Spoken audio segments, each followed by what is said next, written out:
আবার পেট্রোলের দাম বেড়ে গেছে, জিনিসের দাম বাড়াচ্ছে, এটা আমার হাতে নেই। এখন তো আমার হাত থেকে সব কেড়ে নিয়েছে। আমার হাতে একটাই আছে, সেটা হচ্ছে মানুষ আছে। ভুলে যান স্বাধীনতার কথা।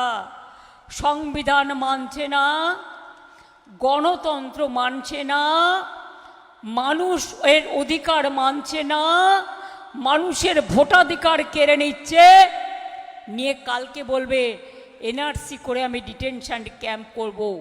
আমি বেঁচে থাকতে এনআরসি করে ডিটেনশন ক্যাম্প করতে দেব না।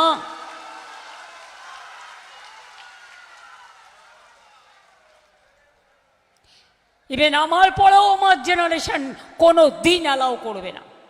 কারণ এই ভদ্রলোক আর দিল্লির দুই ভদ্রলোক 1, 2, 3 এদের বিদায় দেবার জন্য এদের বিদায় দিন।